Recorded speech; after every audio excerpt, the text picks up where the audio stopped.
सागर की खबरों को अब आप मोबाइल पर भी देख सकते हैं। आज ही अपने एंड्रॉइड मोबाइल के प्ले स्टोर और विंडोज मोबाइल के ऐप स्टोर में जाकर फ्री इंस्टॉल करें सागर टीवी न्यूज ऐप। इसके अलावा आप सागर टीवी न्यूज की खबरें यूट्यूब और हमारी ऑफिशियल वेबसाइट www.sagartvnews.com पर भी देख सकते हैं। सागर की खबरों के लिए जुड़े रहिए सागर टीवी न्यूज के साथ।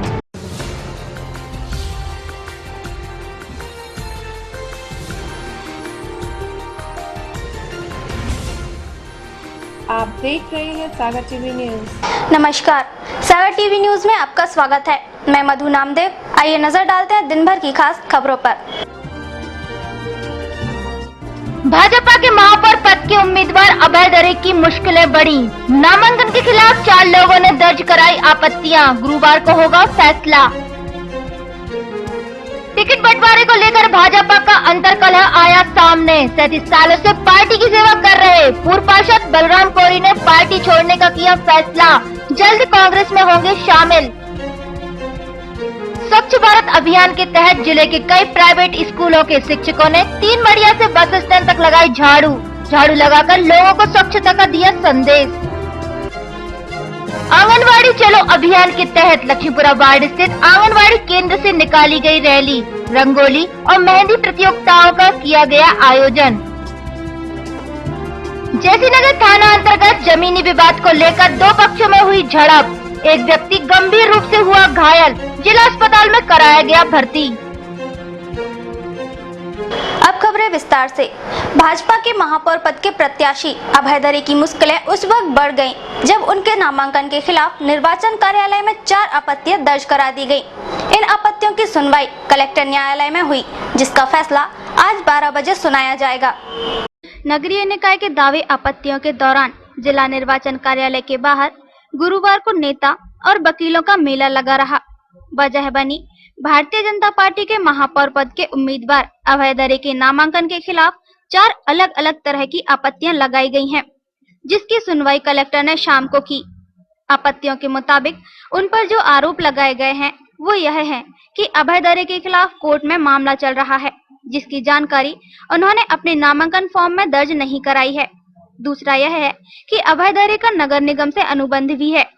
तीसरी यह है कि उन्होंने टैक्स जमा नहीं किया। इसके अलावा क्रीमियर की श्रेणी में आते हैं। अभी हमने जो सुबह आपत्ति दी थी समीक्षा के दौरान, नामांकन पत्रों की समीक्षा के लिए जो आपत्ति दी थी, उस पे जो राज्य निर्वाचन आयोग ने दिशा निर्देश जारी किए और मध्य प्रदेश नगर पालिका निगम का जो अधिनियम है उसमें 17G के तहत जो निरर्थाएँ दी गई है प्रत्याशी के लिए कि क्या निरर्थाएँ हुई, क्या अर्थाएँ हुई, उसके तहत मैंने आपत्ति दी थी। तो अभय दरे ने महापौर पद के लिए नामांकन पत्र जो दाखिल किया है उसमें नियम 24 के तहत जो नाम निर्देशन पत्र आया है उसकी कंडी का घाव में आपने लिखा है कि मैं इस पद के लिए आयत हूँ, निरत नहीं हूँ। जबकि इस पत्रिका में पेज 82 पर स्पष्ट रूप से लिखा गया है अगर आप संस्था से जुड़े हैं या संस्था का अनुबंध है या कोई हित प्रत्यक्ष या अप्रत्यक्ष रूप से आपका जुड़ा हुआ है तो अनुबंध के संबंध में 2010 का नगर पालिका निगम सागर अभय दरे और उनकी पत्नी के नाम से जो अनुबंध हुआ है संयुक्त रूप से वो अनुबंध की प्रति और 93-94 से नक्शा नवीस के रूप में जो विज्ञप्ति जारी की गई है नगर निगम द्वारा वो उसकी प्रति लाइसेंस लेने का आवेदन ये सारे मैंने प्रस्तुत लिए। उस अनुबंध में महत्वपूर्ण चीज़ ये है कि इनने अपनी संपत्ति उस कॉलोनी के लाइसेंस लिया जो कॉलोनाइजर के लिए संपत्ति बंधक रखी है नगर निगम में। जब बंधक रखी हुई है 2010 में तो 2014 में आप नाम निर्देशन पत्र दाखिल कर रहे हैं, उसमें आपने कहीं नहीं लिखा कि मेरी संपत्ति नगर निगम में बंधक है और मेरा हित उसमें है या नहीं है। तो जब आपका हित है वहाँ पे और आप इस पद के लिए आवेदन पत्र प्रस्तुत कर रहे हैं तो वो निरर्थता की श्रेणी में आता है। राज्य निर्वाचन आयोग के जो स्पष्ट निर्देश है पेज 82 पे इसमें लिखा है। इन 4 आपत्ति पर जिला निर्वाचन अधिकारी ने सुनवाई की। सुनवाई के दौरान अभय दरे के वकील ने तर्क प्रस्तुत करते हुए सभी आरोपों के खिलाफ दलील पेश करते हुए सभी को निराधार बताया है। महापौर पद के प्रत्याशी अभय दरे ने जो नामांकन दाखिल किया था उसके विरुद्ध में 4 आपत्तियां आज आई हुई थी।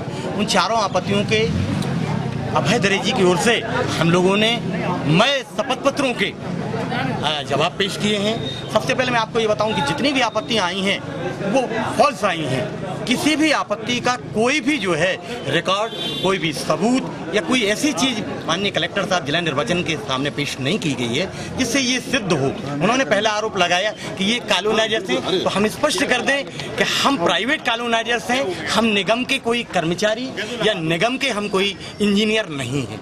दूसरा उन्होंने ये लगाया था कि आपने टैक्स की चोरी की है, तो मैंने चालान क्रमांक 60 29/3/2014 की रसीद और माननीय जिला निर्वाचन को दी हुई है कि हम सारा टैक्स पेड किए हुए हैं, हमारी तरफ से कहीं भी कोई भी चोरी नहीं की गई है टैक्स की।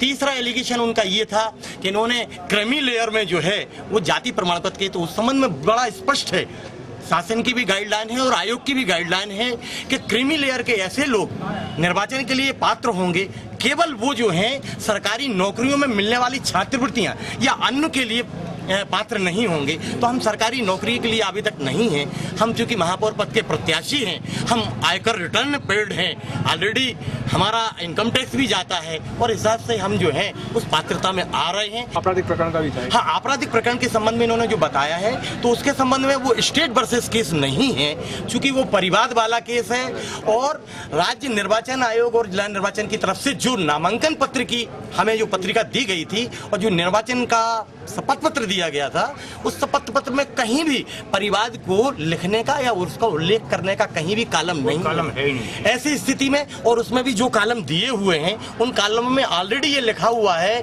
कि इनमें जो है आरोप विरचित होने पर या 2 या 2 से अधिक साल की सजा होने पर या आपके खिलाफ जो है एलिगेशन सिद्ध होने पर ही जो है आप सजा याफ्ता माने जाएंगे। 244 जो है सीआरपीसी जो है उन प्रोविजनों को जो है वो फाइट नहीं करती। इधर अभय दरे का कहना है कि जो आपत्तियां लगाई गई हैं वह विरोधी दलों की बौखलाहट का नतीजा है।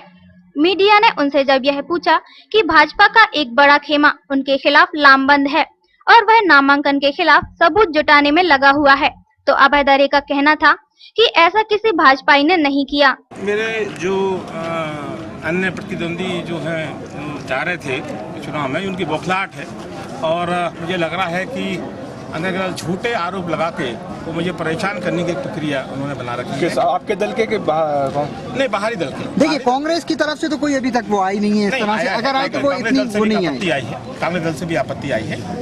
सारे आरोप निराधार हैं। 4 प्रकार के आरोप लगाए गए हैं। जैसे पहला आरोप है कि मैं इंजीनियर हूँ और कॉलोनाइजर भी हूँ।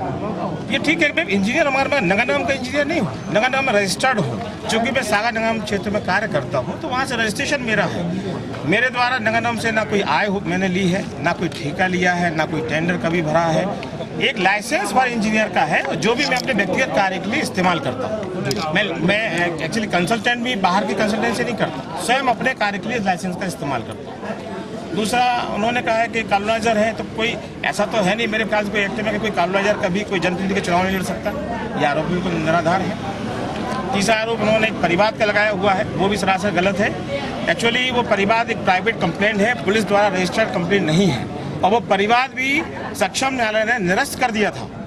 उसकी अपील उन्होंने की है, वो भी अभी मामला चल रहा है। कोई केस अभी चार्ज फ्रेम नहीं हुए हैं, किसी प्रकार का चार्ज मेरे ऊपर नहीं लगाया गया है और वो भी प्राइवेट कंप्लेंट है, कोई पुलिस द्वारा रजिस्टर्ड कंप्लेंट नहीं है, स्टेट केस नहीं है।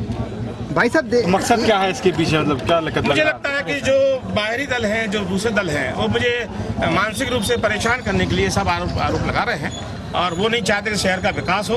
एक कोई इंजीनियर होने के नाते कोई वहाँ पर यदि आ जाएगा तो वो मुझे लगता है शहर का विकास रोकना चाहते हैं। मैं इंजीनियर हूँ। ये जा रहा है कि भाजपा की पूरी लॉबी जो है वो इस पूरे काम में लगी हुई है कि आपके खिलाफ जो सबूत जुटाए जाए, न्यायालय में पेश किया जाए ताकि नामांकन दाखिल खारिज हो। इस पर क्या कहना है? भाजपा द्वारा ऐसा कोई विरोध नहीं किया, भाजपा द्वारा ऐसा कोई। दोनों पक्षों की सुनवाई के बाद कलेक्टर ने फैसला सुरक्षित रख लिया है, जो आज 12 बजे सुनाया जाएगा।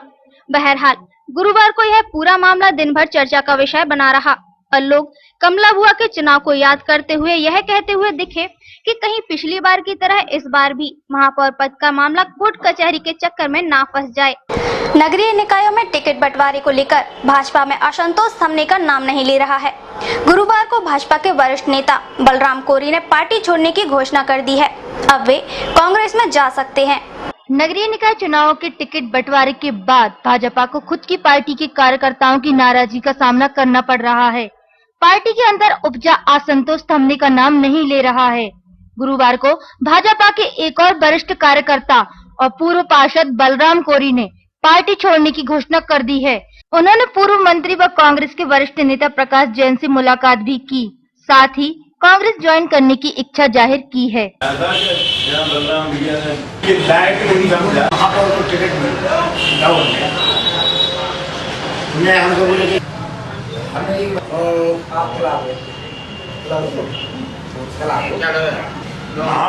बताया जा रहा है कि उनकी पार्टी का टिकट न दिए जाने से भी नाराज हैं।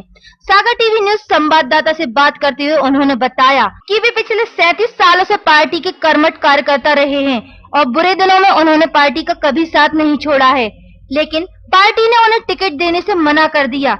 उन्होंने पत्नी के लिए पंतनगर वार्ड से टिकट की मांग की थी, लेकिन पार्टी ने उन्हें इस लायक नहीं समझा, इसलिए अब वे पार्टी छोड़ रहे हैं और कांग्रेस में जाएंगे। हम 37 वर्षों से बीजेपी की सदस्यता लिए हैं। हमने 3 चुनाव भी लड़े। एक चुनाव तो हमने ऐसे लड़ा था कि सागर के महापौर, तत्कालीन महापौर लोकमन खटीक को हराया था। इसमें सागर जब हमें चुनाव काकागंज वार्ड से लड़े थे तो सागर का कोई भी दिग्गज बीजेपी का नेता जो है काकागंज वार्ड से चुनाव लड़ने के लिए तैयार नहीं हो रहा था। तो शैलेंद्र जैन, सुधाकर राव, बापट, भूपेंद्र सिंह और गोपाल भार्गव, इन सब ने जो है हमें टिकट जबरदस्ती दिया और हमने चुनाव लड़ा।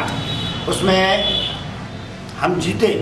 आज हमने अपनी मिसेज के लिए पंतनगर वार्ड से टिकट मांगा तो हमें इस लायक भी नहीं समझा बीजेपी ने कि एक बात पार्षदी के चुनाव के लिए योग्य हूँ, इसलिए हम पार्टी छोड़ के कांग्रेस ज्वाइन कर रहे हैं। आपको बता दें कि बलराम कोरी भाजपा के टिकट से 3 बार पार्षद का चुनाव लड़ चुके हैं और सन 1998 के नगरीय निकाय चुनाव में उन्होंने भाजपा के उम्मीदवार के रूप में कांग्रेस के दबंग नेता माने जाने वाले लोकमान खटीक को हराया था। जहां भाजपा की बढ़ती लोकप्रियता को देखते हुए कई कांग्रेसी नेता भाजपा में जा रहे हैं, तो वहीं भाजपा में भी अंतर कलह शुरू हो गया है और नाराज भाजपाई कांग्रेस की तरफ रुख कर रहे हैं। सरजू पटेल के साथ ब्यूरो से संतोष सोनी, सागर टीवी न्यूज। प्रधानमंत्री स्वच्छता अभियान के अंतर्गत गुरुवार को जिले के कई अशासकीय स्कूलों के शिक्षक एवं शिक्षिकाओं ने 3 मड़िया से बस स्टैंड तक झाड़ू लगाकर साफ सफाई की। प्रधानमंत्री द्वारा चलाए जा रहे स्वच्छता अभियान के तहत गुरुवार को जिले के कई प्राइवेट स्कूलों के शिक्षक शिक्षिकाओं ने मिलकर शहर के 3 मड़िया इलाके से लेकर बस स्टैंड तक झाड़ू लगाकर साफ सफाई की और लोगों को स्वच्छता का संदेश दिया।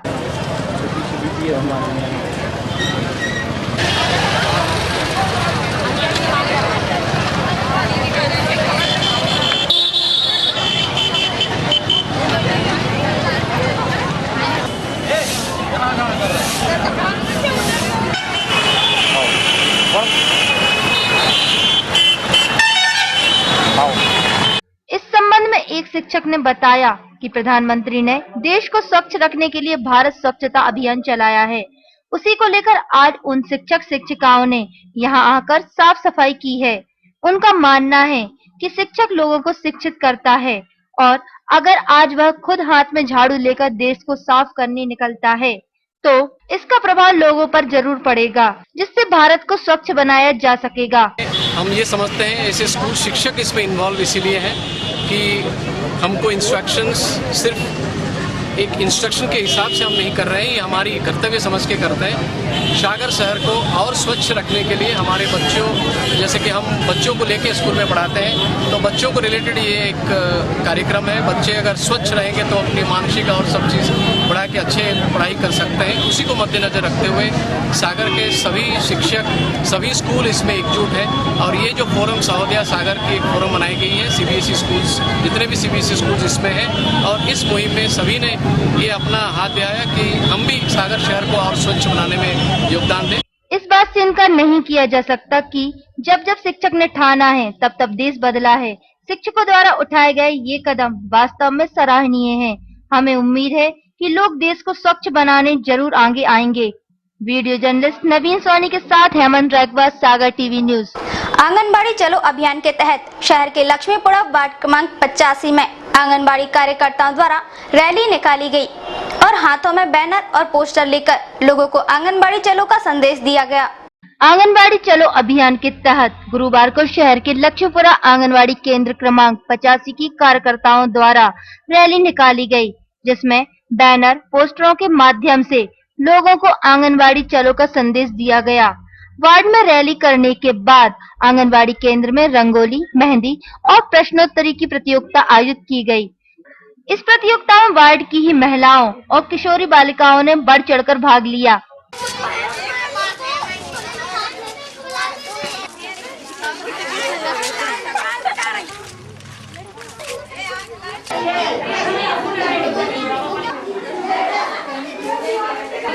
इस संबंध में आंगनबाड़ी कार्यकर्ता रश्मि उपाध्याय ने बताया कि 1 नवंबर से 19 नवंबर तक समस्त आंगनबाड़ी केंद्रों में आंगनबाड़ी चलो अभियान और बाल स्वच्छता अभियान मनाया जा रहा है।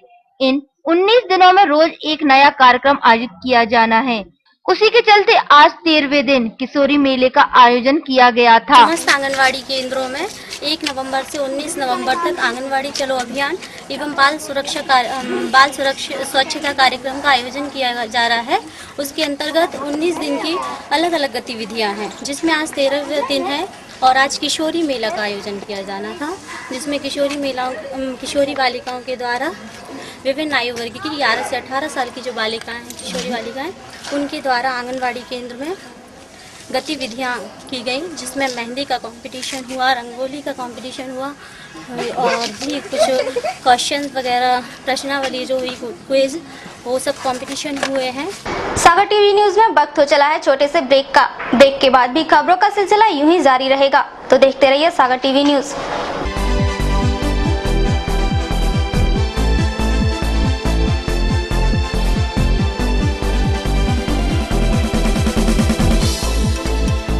टेंशन भरी लाइफ में कैसे मिलेगा रिलैक्स?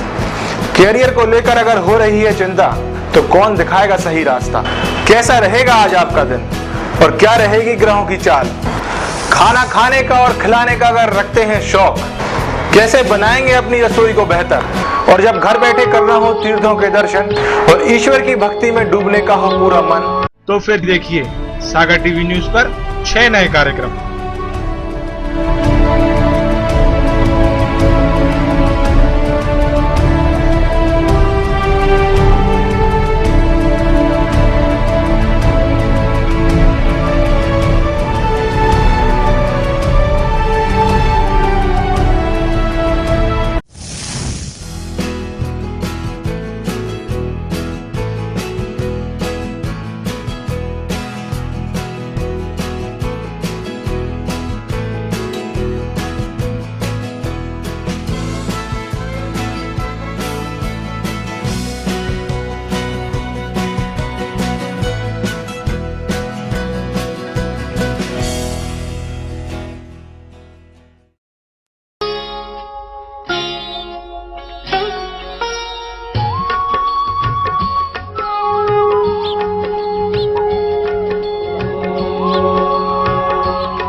क्या कहती है आपकी राशि? कौन सा समय है आपके लिए शुभ? क्या है आज ग्रहों का रहस्य? कैसा रहेगा ये दिन आपका? जानने के लिए देखिए हमारा कार्यक्रम।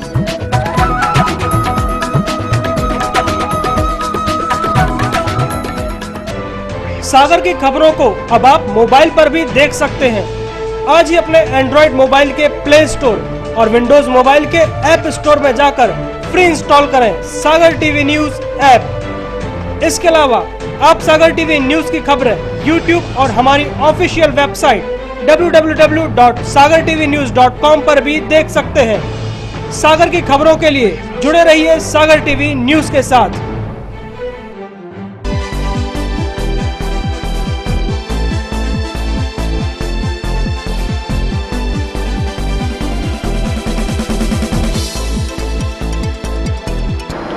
ब्रेक के बाद आपका फिर स्वागत है।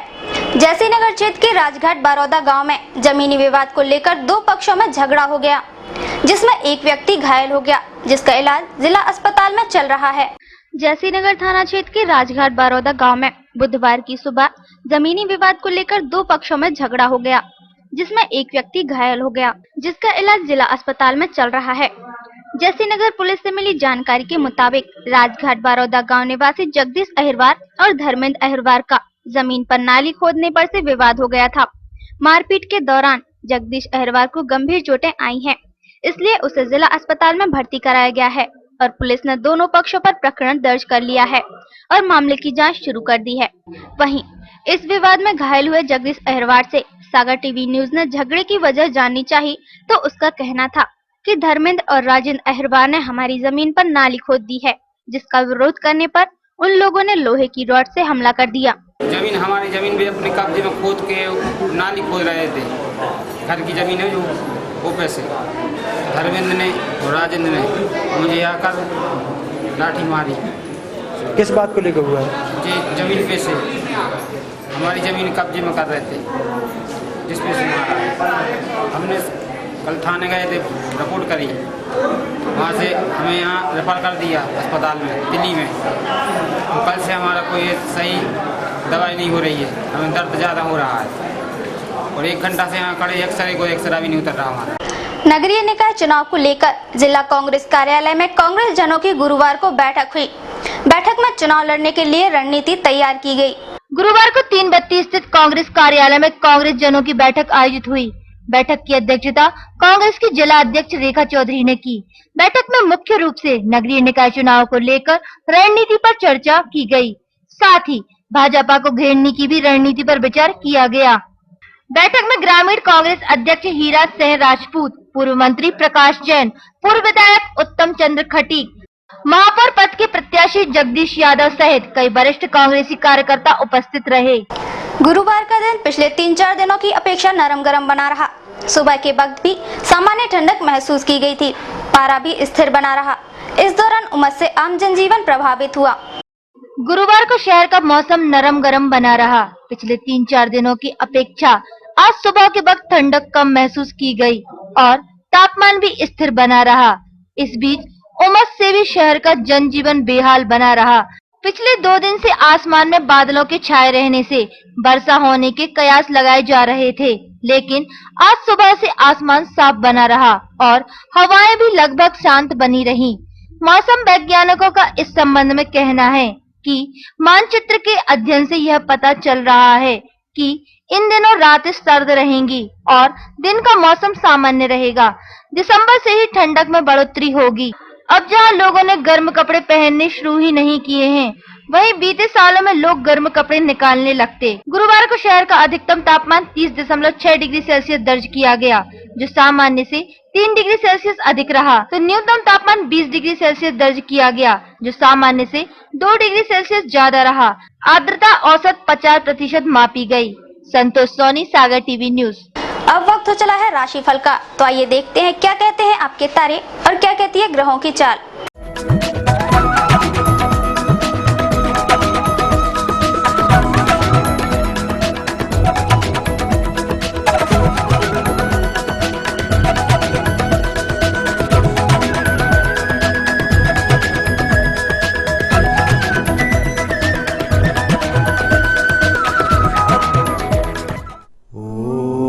मेष राशि वालों के लिए व्यापार में नई योजनाएं क्रियान्वित हो सकेंगी। व्यावसायिक सफलता से हर्ष होगा। जीवन साथी की मदद कार्यों में मिलेगी।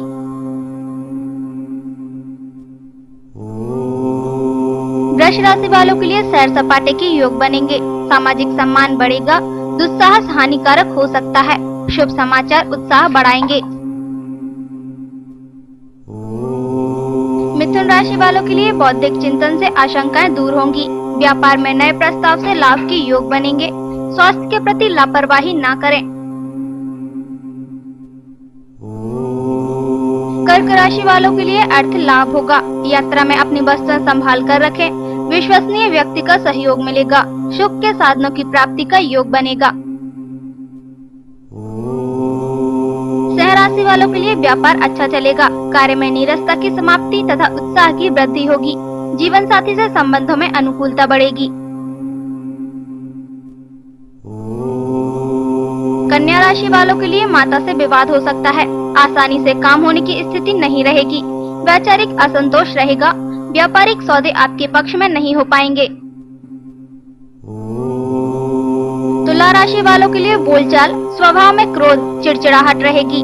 व्यापारिक जवाबदारी, प्रतिस्पर्धा में जल्दबाजी से नुकसान हो सकता है। वृश्चिक राशि वालों के लिए पारिवारिक सहयोग नहीं मिल सकेगा। उत्तेजना पर संयम रखें। पूर्व नियोजित काम समय पर होंगे। संतान की तरक्की होगी। धनु राशि वालों के लिए आर्थिक मामले उलझेंगे। दाम्पत्य जीवन सुखद रहेगा। नौकरी में नवीन पद की प्राप्ति की संभावना है। योग्यता एवं अनुभवों से कार्य करना होगा। मकर राशि वालों के लिए तात्कालिक समस्याओं के समाधान के योग हैं। वाणी पर संयम रखें। सावधानी से अनिष्ट दूर होंगे। कार्यकुशलता बढ़ेगी। कुंभ राशि वालों के लिए आपसी विचार विमर्श, सहयोग से प्रसन्नता रहेगी। निवेश के अवसर मिलेंगे। कानूनी मामलों में सतर्कता रखें। आर्थिक समृद्धि बढ़ेगी। मीन राशि वालों के लिए पराक्रम में वृद्धि से परिवार एवं समाज दोनों क्षेत्रों में कार्य पूर्ण हो सकेंगे। दूसरों के कारण कष्ट हो सकता है। प्रिय व्यक्ति से भेंट होगी।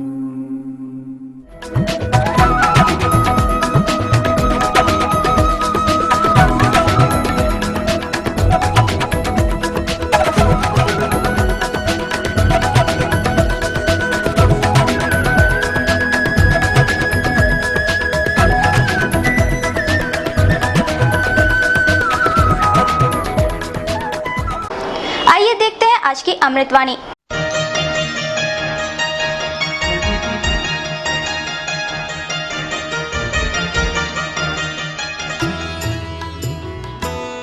आज की अमृतवाणी।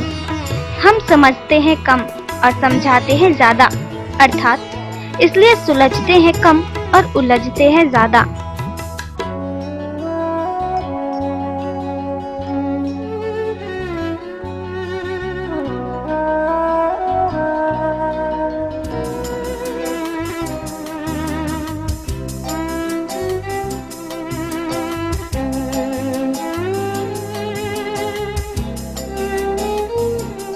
टेंशन भरी लाइफ में रिलैक्स पाने के लिए और आपके चेहरे पे मुस्कान लाने के लिए आइए देखते हैं कॉमेडी करंट।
इसी के साथ आज का ये बुलेटिन यहीं समाप्त होता है। इसके बाद आप देखेंगे सागर टीवी न्यूज की खास पेशकश 5 मिनट में 25 खबरें। तो देखते रहिए सागर टीवी न्यूज। नमस्कार। सागर की खबरों को अब आप मोबाइल पर भी देख सकते हैं।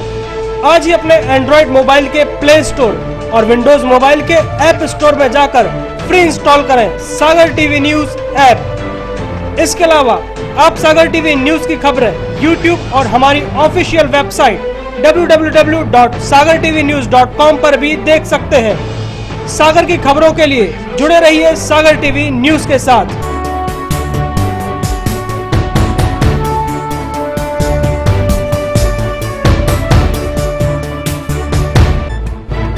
गली से मोहल्ले तक, शहर से गांव तक, प्रदेश से देश तक, चाहे जैसी भी हो मुश्किलें और जैसे भी हो हालात, हम पहुंचाएंगे आप तक आपकी बात। 24 घंटे पूरे सप्ताह, हर घटना पर रहेगी पैनी नजर, जिससे आप न रहें बेखबर। देखिए सागर टीवी न्यूज दिन भर।